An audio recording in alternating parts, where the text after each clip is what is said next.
वालेकुम बेटा, कैसे हैं आप लोग। बेटा आज हम second year chemistry chapter number 13 शुरू करने जा रहे हैं। Carboxylic acids. कार्बोक्सिलिक एसिड्स बेटा, कार्बोक्सिलिक एसिड्स ऐसे ऑर्गेनिक कंपाउंड होते हैं जिनमें कार्बोक्सिल ग्रुप होता है। ऐसे ऑर्गेनिक कंपाउंड जिनमें कार्बोक्सिल ग्रुप होगा उनको हम कहते हैं कार्बोक्सिलिक एसिड। बेटा कार्बोक्सिल ग्रुप जो है इसकी पहचान क्या है। कार्बोक्सिल ग्रुप को हम सादा लफ्जों में COOH भी कहते हैं या कार्बन डबल बॉन्ड ऑक्सीजन और उसके साथ हाइड्रोक्सिल लगा हुआ है। यानी अगर आपने कार्बोक्सिल ग्रुप को समझना है तो आप सादा लफ्जों में कह सकते हैं कि अगर कार्बोनाइल ग्रुप के एक साइड में कार्बोनाइल ग्रुप के एक साइड में अगर हाइड्रोक्सिल ग्रुप लगा हुआ है तो बेटा इसको हम कहते हैं कार्बोक्सिल ग्रुप। इसको हम बेटा इस तरह भी लिख सकते हैं COOH। तो वो ऑर्गेनिक कंपाउंड जिनमें कार्बोक्सिल ग्रुप होता है इनको हम कहते हैं कार्बोक्सिलिक एसिड्स। वो ऑर्गेनिक कंपाउंड जिनमें कार्बोक्सिल ग्रुप होता है इनको हम कहते हैं कार्बोक्सिलिक एसिड। बेटा हमने यहाँ पे देखा कि कार्बोक्सिलिक ग्रुप जो है या कार्बोक्सिल ग्रुप जो है बेटा ये हमने कहा कि अगर कार्बोनाइल ग्रुप के एक साइड पे OH यानी हाइड्रोक्सिल ग्रुप लगा हुआ है तो ये क्या है, कार्बोक्सिल ग्रुप है। इसका मतलब है कि कार्बोक्सिल ग्रुप बेटा जो है ना इसके दो पोर्शन हैं, इसमें दो फंक्शनल ग्रुप आपस में जुड़े हुए हैं। एक हमारे पास है हाइड्रोक्सिल ग्रुप इसमें और एक बेटा हमारे पास इसमें है कार्बोनाइल ग्रुप। एक हमारे पास इसमें कार्बोक्सिल ग्रुप है बेटा और एक क्या है, एक हमारे पास इसमें है कि कार्बोनाइल ग्रुप। कार्बोनाइल जो हमने चैप्टर नंबर 12 में बेटा पढ़ा था कार्बोनाइल ग्रुप। तो अब हमने इन दोनों लफ्जों को जोड़ के दोनों फंक्शनल ग्रुप्स के नेम्स को बेटा हमने जोड़ के एक लफ्ज बनाया। देखिएगा कैसे कि कार्बोनाइल से हमने कार्ब ले लिया, कार्ब, ठीक है, CARB और हाइड्रोक्सिल से बेटा हमने OXYL मिला के हमने एक नया लफ्ज बनाया दैट इज कॉल्ड कार्बोक्सिल। और इस ग्रुप को हमने नाम क्या दिया, कार्बोक्सिल ग्रुप का नाम दिया। इसको हमने क्या नाम दिया, हमने नाम दिया कार्बोक्सिल ग्रुप। तो जिन ऑर्गेनिक कंपाउंड्स में कार्बोक्सिल ग्रुप होता है उनको हम कहते हैं कार्बोक्सिलिक एसिड्स, क्योंकि ये एसिड होते हैं नेचर में, प्रोटॉन डोनेट कर सकते हैं, ये प्रोटॉन डोनेट कर सकते हैं, ठीक है, ये एसिड होते हैं नेचर में। तो जो प्रोटॉन डोनेट करता है हम कहते हैं कि वो क्या है, वो एसिड है। तो बेटा ये प्रोटॉन डोनेट कर सकते हैं इसलिए हम इनको कहते हैं एसिड। तो वो ऑर्गेनिक कंपाउंड जिनमें कार्बोक्सिल ग्रुप होगा वो कार्बोक्सिलिक एसिड कहलाते हैं। इसके बाद बेटा इनकी है क्लासिफिकेशन। क्लासिफिकेशन में आप लोगों ने देखना है कि हमारे पास बेटा कार्बोक्सिल ग्रुप है। इस कार्बोक्सिल ग्रुप में हमने कहा कि कार्बोनाइल के एक साइड में तो OH आ गया। अब इसका यहाँ पे एक बॉन्ड खाली है, इस कार्बन का एक बॉन्ड खाली है और यहाँ पे बेटा आप लोग हाइड्रोजन लगा सकते हैं, यहां पे आप लोग बेटा कोई अल्काइल ग्रुप लगा सकते हैं या यहां पे बेटा कोई फिनाइल ग्रुप या बेंजीन रिंग आप कहते हैं कि हो सकती है। तो इस बुनियाद पे हमने क्लासिफिकेशन की है इसकी कि इनमें से कौन सा ग्रुप अटैच होगा। अब बेटा अब हमने इसकी दो टाइप्स बनाई हैं कि कार्बोक्सिल ग्रुप के अगर एक साइड पे हाइड्रोजन या अल्काइल ग्रुप अटैच है, अगर हाइड्रोजन या अल्काइल ग्रुप अटैच है तो बेटा इनको हम कहते हैं aliphatic carboxylic acid. Aliphatic carboxylic acid कि अगर कार्बोक्सिल ग्रुप के एक साइड पे अल्काइल ग्रुप या कोई हाइड्रोजन अटैच है तो बेटा इसको हम कहेंगे एलिफैटिक कार्बोक्सिलिक एसिड। जैसे हमारे पास बेटा इसकी मिसालों में अगर हम देखें तो H C double bond oxygen OH है।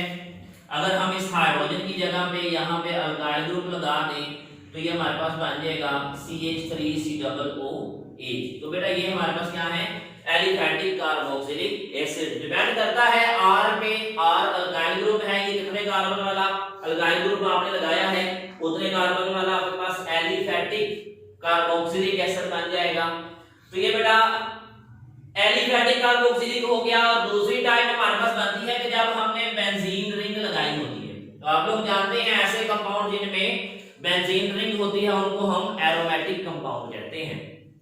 तो अगर बेंजीन रिंग लगी हुई है बेटे इसके एक साइड पे, कि अगर हमारे पास कार्बोक्सिलिक एसिड है और उसके एक साइड पे फिनाइल ग्रुप लगा है यानी बेंजीन रिंग अटैच है, तो इसको हम कहते हैं एरोमेटिक कार्बोक्सिलिक एसिड। तो ये हमारे पास क्या होगा बेटा, ये होगा एरोमेटिक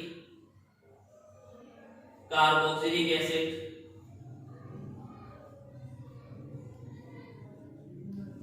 तो ये बेटा दो टाइप्स हैं इनकी, डिपेंड करता है कि जो कार्बन का एक बॉन्ड कार्बोक्सिल ग्रुप में खाली था उसके साथ अटैच किया, क्या वो कोई अल्काइल ग्रुप लगा है। अगर अल्काइल ग्रुप अटैच है कार्बोक्सिल ग्रुप के साथ तो फिर बेटा वो एलिफेटिक कार्बोक्सिलिक एसिड होगा। और अगर कोई बेंजीन रिंग अटैच है और फिर या फिनाइल ग्रुप अटैच है तो बेटा फिर वो क्या होगा, एरोमेटिक कार्बोक्सिलिक एसिड होगा।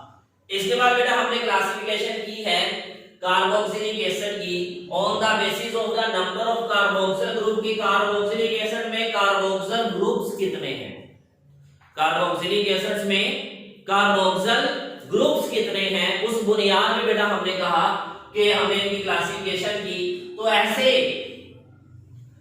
ऐसे कार्बोक्सिलिक एसिड जिनमें एक कार्बोक्सिल ग्रुप होगा, एक कार्बोक्सिल ग्रुप होगा, उनको हम कहते हैं मोनोकार्बोक्सिलिक एसिड। जिस तरह आपने कहा CH3COOH कि हमने COOH यानी कार्बोक्सिल ग्रुप के साथ जो है वो एक कार्बन लगा दिया, तो ये एक कार्बोक्सिल ग्रुप हमें इसमें नजर आ रहा है, तो ये बेटा मोनोकार्बोक्सिलिक एसिड हो गया।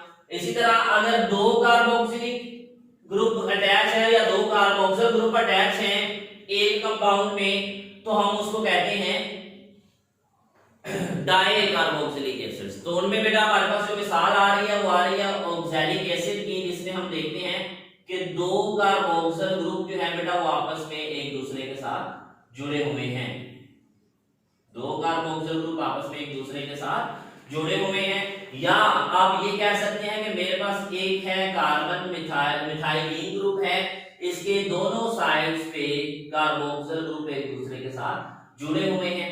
तो ये बेटा हमारे पास है जी मिसालें दो जिनमें दो कार्बोक्सिल ग्रुप जो है वो अटैच हैं, oxalic acid and malonic acid.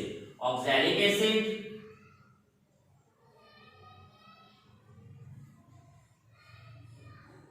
और ये हमारे पास होगा बेटा मैलोनिक एसिड। ये ऐसे कार्बोक्सिलिक एसिड्स हैं जिनमें दो कार्बोक्सिल ग्रुप जो है वो अटैच हैं, दो कार्बोक्सिल ग्रुप जो है वो इनमें अटैच हैं। अब बेटा अगर तीन कार्बोक्सिल ग्रुप होंगे तो हम ट्राई कार्बोक्सिलिक एसिड्स कहेंगे, अगर चार कार्बोक्सिल ग्रुप होंगे तो हम टेट्रा कार्बोक्सिलिक एसिड कहेंगे। इस तरह ये क्लासिफिकेशन जो है ना बेटा इसमें टाइप्स बढ़ती जाएंगी। तो हमने क्या किया, हमने इन सबको एक लफ्ज में समेट दिया, एक वर्ड में समेट दिया। वर्ड क्या है, वो है पॉलीकार्बोक्सिलिक एसिड।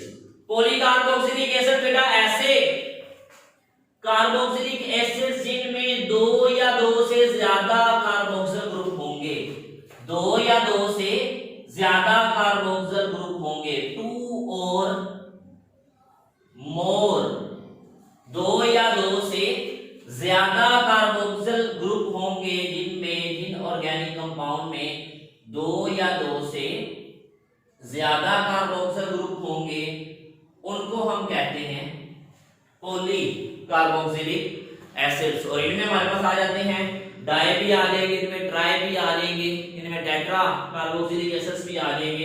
तो हमने क्या किया, डाई ट्राई टेट्रा को एक ही लफ्ज में समेट दिया। तो ये थे बेटे हमारे पास classification of carboxylic acids. Next बेटे हमारे पास है नोमेनक्लेचर। आप लोग जानते हैं नोमेनक्लेचर कहते हैं नाम देना। कार्बोक्सिलिक एसिड को भी बेटा बाकी तमाम ऑर्गेनिक कंपाउंड्स की तरह दो तरह के जो है दो सिस्टम से हम नाम देते हैं। पहले जो है हमारे पास कॉमन और ट्राइवियल नेम है, दूसरे हैं आयोपिक नेम। तो इनको शुरू करने से पहले, नेमिंग समझाने से पहले, नोमेनक्लेचर बताने से पहले बेटा हम एक डेफिनेशन यहाँ पे पढ़ने जा रहे हैं, और वो डेफिनेशन किसकी है? वो है फैटी एसिड्स की। डेफिनेशन किसकी है? फैटी एसिड्स की। फैटी एसिड क्या होते हैं बेटा? आपने याद रखना था, एलिफैटिक मोनोकार्बोक्सिलिक एसिड्स। एलिफैटिक मतलब जिनमें अल्काइल ग्रुप होगा, मोनोकार्बोक्सिलिक एसिड मतलब जिनमें एक कार्बोक्सिल ग्रुप हो, वो एलिफैटिक कार्बोक्सिलिक एसिड जिनमें एक कार्बोक्सिल ग्रुप होगा, इनको हम फैटी एसिड कहते हैं। क्यों कहते हैं fatty acid? Because her members of this series, इस सीरीज के हर मेंबर जो है बेटा वो हम हासिल कहां से करते हैं? By the hydrolysis of fat and oil. Fat और ऑयल की हाइड्रोलिसिस से बेटा हम इनको हासिल करते हैं हायर मेंबर्स को। जैसे हमारे पास है बेटा palmitic acid C15H31COOH, palmitic acid. और हमारे पास है stearic acid, stearic acid C17H35COOH। ये दो बेटा हमने मिसालें ली हैं कि ये मोनोकार्बोक्सिलिक एसिड हैं, एलिफैटिक हैं, ये एलिफैटिक मोनोकार्बोक्सिलिक एसिड्स हैं। इनको हम फैटी एसिड भी कहते हैं। क्यों कहते हैं? क्योंकि ये हासिल कहां से होते हैं? By the hydrolysis of fats and oil. तो ये फैट और ऑयल की हाइड्रोलिसिस से इनके हर मेंबर हासिल होते हैं, इसलिए हम मोनोकार्बोक्सिलिक एसिड जो हैं, एलिफैटिक मोनोकार्बोक्सिलिक एसिड, इनको हम कहते हैं फैटी एसिड्स। तो बेटा आपके पास बहुत अहम क्वेश्चन है, बहुत ज्यादा अहम शॉर्ट क्वेश्चन बेटा आप नोट कर लें। What are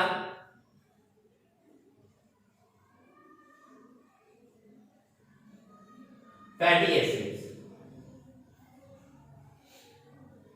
what are fatty acids?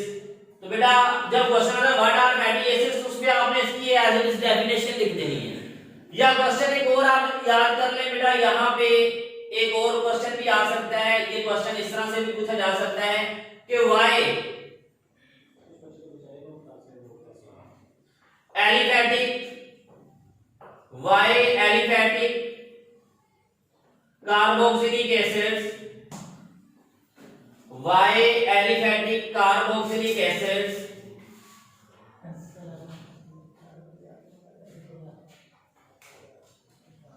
are also called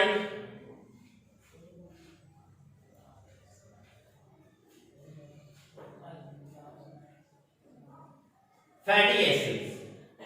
Why aliphatic carboxylic acids are also called fatty acids? तो बेटा वहां पे आपने यही इसका आंसर लिखना है और इसी को आपने बयान करना है कि एलिफैटिक मोनोकार्बोक्सिलिक एसिड्स को हम फैटी एसिड कहते हैं। क्यों? क्योंकि इनके हायर मेंबर जो हैं वो हासिल कहां से किए जाते हैं? By the hydrolysis of fats and oils. तो ये बेटा आपने यहाँ पे बयान करना है। तो ये दोनों क्वेश्चन बेटा आपने नोट कर लेने हैं। ये दोनों क्वेश्चन जो है वो बड़े अहम बेटा शॉर्ट क्वेश्चन है। तो ये मैं आप लोगों को हाईलाइट करके यहाँ पे दे रहा हूँ, आपने इन दोनों को याद कर लेना है। ये दोनों क्वेश्चन बेटा आपने याद कर लेने हैं। क्वेश्चन दोनों में से जैसे भी पूछा जाएगा आपने इस पूरी डेफिनेशन को नोट कर लेना है और इसको आपने प्रिपेयर कर लेना है इन दोनों सवालों के जवाब के तौर पर। नेक्स्ट बेटा हम नोमेनक्लेचर अब स्टार्ट करते हैं। कॉमन नेम्स या इनको हम कहते हैं ट्राइवियल नेम। कॉमन नेम्स या हम इनको क्या कहते हैं? Trivial name. ट्राइवियल कहते हैं बेटा मामूली, मामूली ऐसी चीज जिसकी इतनी ज्यादा वैल्यू ना हो। पुराने जमाने में साइंसदान क्या करते थे? वो एक कॉमन सिस्टम के जरिए तमाम ऑर्गेनिक कंपाउंड को नाम दे दिया करते थे, जो कि सिस्टम बाद में सफिशिएंट नहीं साबित हुआ। तमाम ऑर्गेनिक कंपाउंड की तमाम फैमिलीज के मेंबर को नाम देने के लिए वो सफिशिएंट नहीं था, तो फिर उन्होंने एक नया सिस्टम लेके आए। तो वो जो पहले वाला सिस्टम था उसको उन्होंने कॉमन सिस्टम का नाम दे दिया।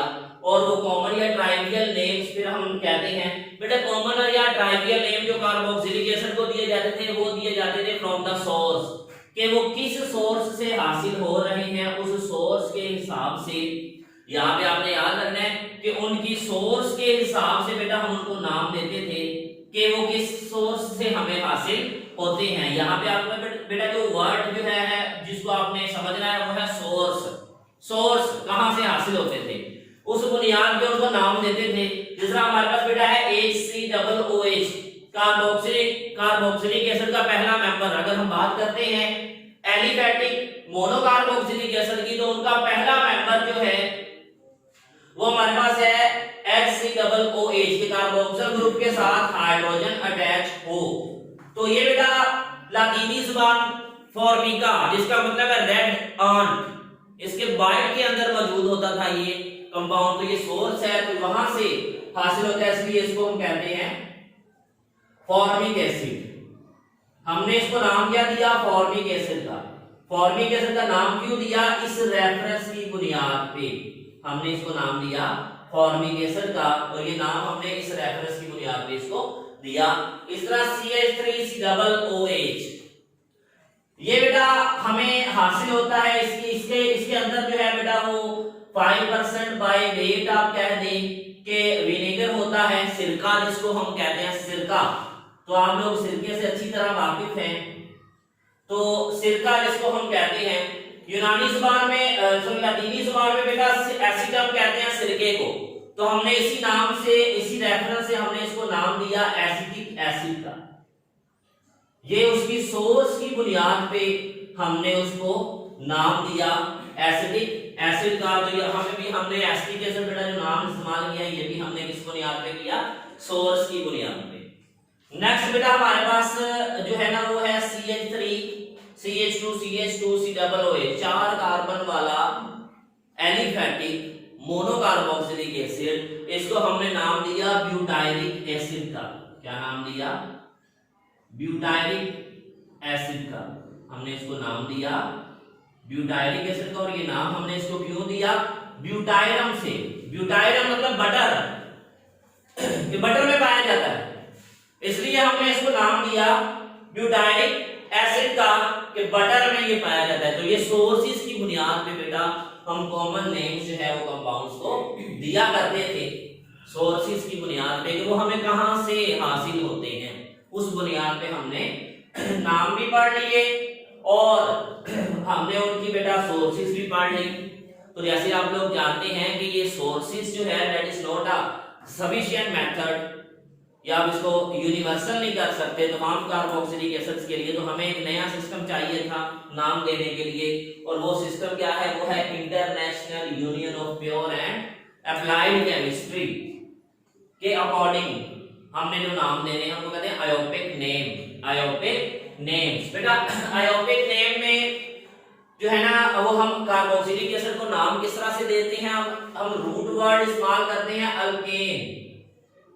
अल्केन का बेटा आपने एंड वाला ई जो है ना इसको आपने रिप्लेस कर देना है और इसकी जगह पे आपने वर्ड लगा देना है OIC एसिड। ये आप सुफिक्स इस्तेमाल करते हैं OIC एसिड, तो हमारे पास लफ्ज बन जाता है अल्कानोइक एसिड। अल्कानोइक एसिड, तो ये लफ्ज बन जाएगा कि आपने क्या करना है, आपने ई को, अल्केन के ई को बेटा आपने माइनस कर देना है, यानी रिप्लेस कर देना है, रिमूव कर देना, और इसकी जगह पे आपने ऐड क्या करना है, OIC एसिड। तो हमारे पास वर्ड बन जाएगा अल्कानोइक एसिड। अल्कानोइक एसिड, तो अल्टीमेटली यहाँ पे बेटा अल्कानोइक एसिड या अल्केन में हमारे पास ये जो ALK है ये रूट बता रहा होता है, कार्बन की तादाद बता रहा होता है।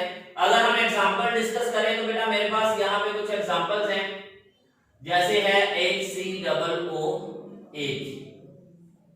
तो एक कार्बन वाला कार्बोक्सिलिक एसिड, तो एक कार्बन वाला अल्केन देखिए उसका नाम क्या होता है, मीथेन। मीथेन का ई रिमूव कर दे और OIC एसिड लगा दे तो क्या बन जाएगा, मेथानोइक एसिड। मेथानोइक एसिड, क्या हमने लिखा, मीथेन एक कार्बन वाला अल्केन मीथेन होता है, उसका ई रिमूव करके हमने लगा दिया OIC एसिड। तो हमारे पास बेटा क्या आ जाएगा, मेथानोइक एसिड। मेथानोइक एसिड। इसी तरह बेटा अगर हम 2 कार्बन वाला कार्बोक्सिलिक एसिड लेते हैं तो हमने इसके नाम को डिराइव कहां से करना है? 2 कार्बन वाले अल्केन से। 2 कार्बन वाला अल्केन क्या होता है? इथेन। इथेन का आप ई रिमूव कर दे तो वर्ड क्या रह जाएगा हमारे पास? वर्ड रह जाएगा इथेन का, ये ई रिमूव कर दिया। अब ई रिमूव करके बेटा आपने उसकी जगह पे लगा देना है OIC एसिड, तो ये बन जाएगा एथानोइक एसिड। एथानोइक एसिड, तो ये बेटा आपके पास इसका जो है वो वर्ड बन जाएगा एथानोइक एसिड। इसी तरह अगर बेटा कोई ब्रांच है या अगर कोई सब्स्टिट्यूएंट है, अगर कोई ब्रांच या सब्स्टिट्यूएंट है अटैच, तो उसके लिए बेटा आपने क्या करना है? सब्स्टिट्यूएंट के लिए सब्स्टिट्यूएंट्स अगर अटैच है यानी ब्रांचेस लगी हुई हैं तो बेटा आपने उनके लिए वही रूल इस्तेमाल करना है जो आप पहले अल्केन अल्कीन में किया करते थे।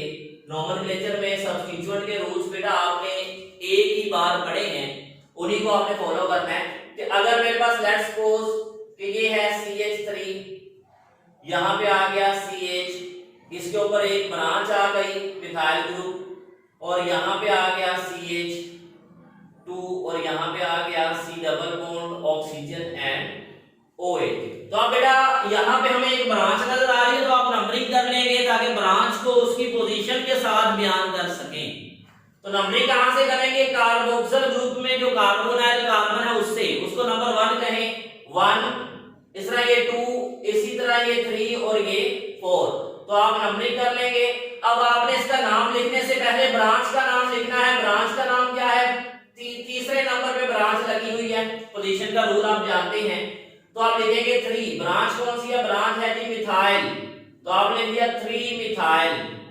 अब ब्रांच को आपने नाम दे दिया, अब कार्बोक्सिलिक एसिड को नाम देना है। कितने कार्बन वाला कार्बोक्सिलिक एसिड है? 1 2 3 4, 4 कार्बन वाला कार्बोक्सिलिक एसिड है, तो 4 कार्बन वाला अल्केन अब लेके आएंगे। वो क्या होता है? ब्यूटेन होता है, ब्यूटेन। तो आपने ब्यूटेन का ई रिमूव कर देना है, और ये ई रिमूव करने के बाद आपने उसकी जगह पे लगा देना है OIC एसिड, तो ये बन जाएगा 3 methyl butanoic acid, 3 methyl butanoic acid. तो ये बेटा हमारे पास जो है ना वो नाम लिखने के तरीके थे कि अयोपिक सिस्टम के अकॉर्डिंग हम किस तरह से नाम देते हैं। अगर बेटा एक से ज्यादा, यहां पे एक बात और ऐड कर लें, for more than 1, more than 1 carboxylic acids या carboxyl group, sorry, more than 1 carboxyl group हैं,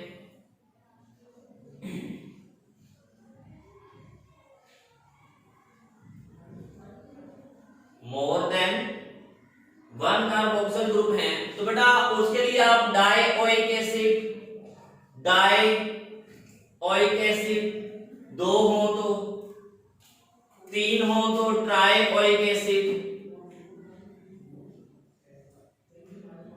आप इसके लिए इस्तेमाल कर सकते हैं। कि अगर 2 हैं तो आप उनको कहेंगे डाइओइक एसिड, और अगर वो 3 हैं तो आप कहेंगे ट्राइओइक एसिड, और उनकी पोजीशन एज इट इज आप रिप्रेजेंट कर देंगे।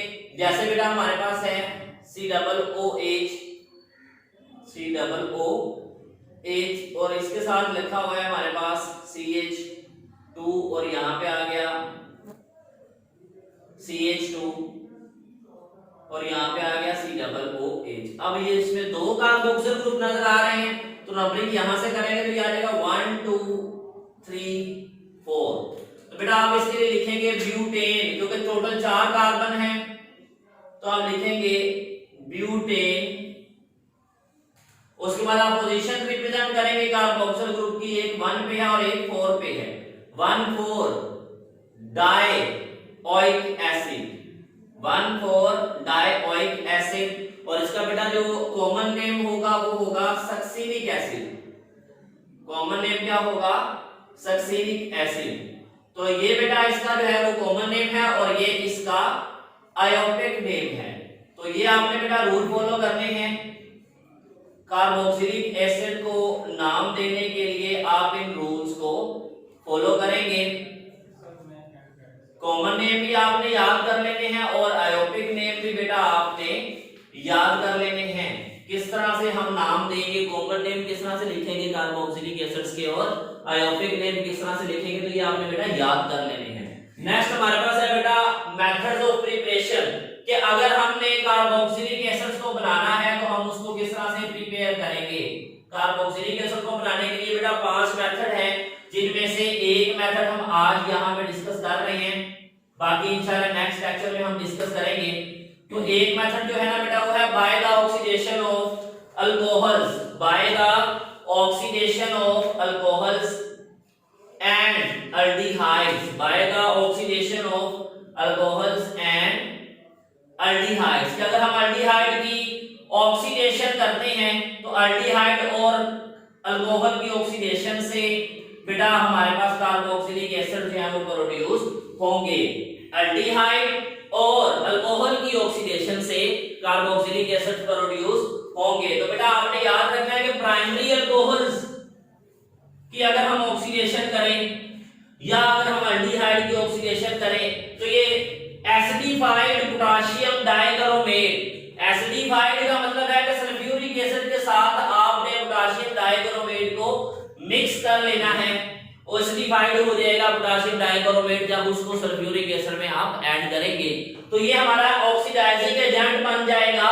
सल्फ्यूरिक एसिड और पोटेशियम डाइक्रोमेट K2Cr2O7 ये आपस में रिएक्शन करके ऑक्सीजन प्रोवाइड करेंगे और ये ऑक्सीजन बेटा हमारे काम आएगी ऑक्सीडेशन करवाने के लिए। तो ये नेसेंट ऑक्सीजन बेटा जो एटॉमिक फॉर्म में हमें हासिल होगी by the reaction of potassium dichromate and sulphuric acid. तो इसको बेटा हम इस्तेमाल करेंगे और ये यहां से और अल्कोहल है बेटा, इसको क्या कहेंगे, that is alcohol of 2 carbon, तो हम कहेंगे इथाइल अल्कोहल। तो ये हमने एक प्राइमरी अल्कोहल लिया, प्राइमरी अल्कोहल में बेटा ये ऑक्सीडेशन इसकी किस तरह से होगी, एक हाइड्रोजन यहां से और एक हाइड्रोजन यहां से, जब ये दोनों का हाइड्रोजन इस ऑक्सीजन से मिलके वाटर बना के यहां से रिलीज हो जाएंगे और कार्बन और ऑक्सीजन का जो एक एक बॉन्ड खाली होगा वो आपस में बॉन्ड बना लेंगे तो हमारे पास बन जाएगा एसिटाल्डिहाइड। ये आप लोग जानते हैं जब हम अल्कोहल की ऑक्सीडेशन करते हैं तो अल्डिहाइड और कीटोन बनाता है। तो अगर प्राइमरी अल्कोहल की ऑक्सीडेशन करेंगे तो वो अल्डिहाइड बनाएगा और 2 कार्बन वाला, अगर आपने प्राइमरी अल्कोहल लिया है तो 2 कार्बन वाला अल्डिहाइड बनेगा, उसको कहते हैं एसिटाल्डिहाइड। अगर आप मजीद इसकी ऑक्सीडेशन करते हैं तो बेटा ये ऑक्सीजन इसमें आगे ऐड हो जाएगी कार्बन और हाइड्रोजन के दरमियान में, तो ये हमारे पास क्या बन जाएगा, 2 कार्बन वाला कार्बोक्सिलिक एसिड बन जाएगा जिसको हम कहते हैं एसिटिक एसिड। इसको हम क्या कहते हैं, एसिटिक एसिड या एथानोइक एसिड भी कह सकते हैं।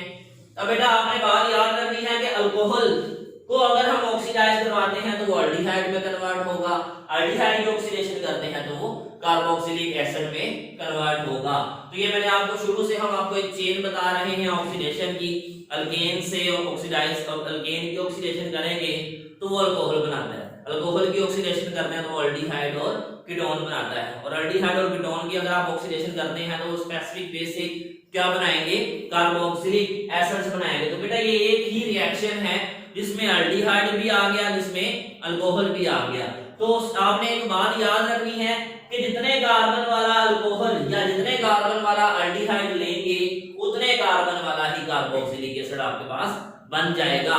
यानी कि जितने कार्बन वाला आपने कार्बोक्सिलिक एसिड बनाना है अब उतने कार्बन वाला ही अल्डिहाइड और कीटोन ले लें। तो ये बेटा थी पहला मेथड प्रिपरेशन का कार्बोक्सिलिक एसिड का। बाकी 4 मेथड इंशाल्लाह हम नेक्स्ट लेक्चर में डिस्कस करेंगे। तब तक के लिए इजाजत चाहूंगा, अपना ख्याल रखिएगा बेटा, अल्लाह हाफिज।